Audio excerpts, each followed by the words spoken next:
राम राम जी। जपजी साहब पौड़ी तयमी।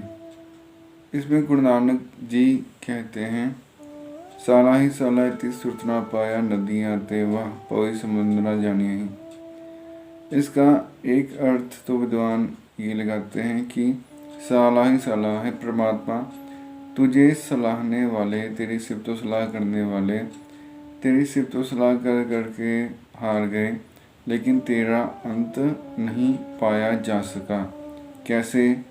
जैसे कि जो नदियाँ होती हैं, वो अगर चाहें कि हम समुद्र का थाप प्राप्त कर लें, समुद्र की गहराई कितनी है, ऊंचाई कितनी है, सब नाप लें, तो वो समुद्र में विलीन तो हो सकती हैं, विलीन होकर समुद्र का अंश ही बन जाती हैं, लेकिन उसकी गहराई लंबाई नहीं नाप सकती।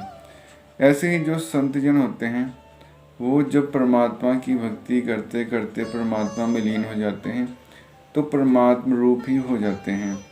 तब वो खुद को मिटाकर ही परमात्मा को प्राप्त करते हैं, वो भी तेरा अंत नहीं जान सके। एक दूसरा अर्थ बनता है, भाई संतोष सिंह जी गर्भगंजन में कहते हैं कि अब अगारी जो कोई पूजन करे, इस जीव की कल्याण कैसे है। भाई संतोष सिंह जी कहते हैं कि इस पौड़ी को उच्चारण करने से पहले किसी साधक ने गुरु नानक से पूछा कि जीव की कल्याण कैसे है और ज्ञान की प्राप्ति कैसे है। तो ये जो पौड़ी है, ये इस प्रश्न का उत्तर है कि ज्ञान की प्राप्ति और जीव का कल्याण कैसे है। उसका एक अर्थ ऐसे है, साला ही साला इति सुरत ना पाया। साला ही साला परमात्मा की सिफतो सलाह, परमात्मा का नाम जब साधक को इतनी देर तक करते रहना चाहिए जब तक कि इति सुरत ना पाया, परमात्मा की सोजी ना हो जाए, जब तक मन पूरा मिट के परमात्मा में लीन ना हो जाए। नदियाँ आते वह पवई समुद्र ना जाने ही।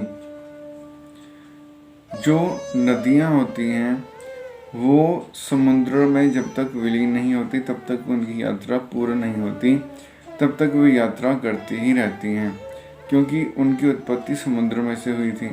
समुद्र में जलवाष्प बन के उभरे, फिर बादल बने, फिर वर्षा हुई, फिर वो पानी फिर से समुद्र की तरफ ही वापस लौटता है। इसी प्रकार जो जीव हैं, वो जब तक परमात्मा को प्राप्त नहीं करता, तब तक उसके मन में एक अधूरापन रहता ही रहता है, अशांति बनी रहती है, चाहे जितने भी सांसारिक पदार्थ हासिल कर ले। समुद्र शाह सुल्तान गिरहा सिति मालतन, कीड़ी तुलना होने जेतिस मनोना उससे रही। गुरु नानक जी कहते हैं कि समुद्र शाह सुल्तान, अगर कोई व्यक्ति इतनी बड़ी रियासत का मालिक हो जितना समुद्र है, सब जानते ही हैं कि समुद्र 70% है और धरती 30% है इस पूरी दुनिया में।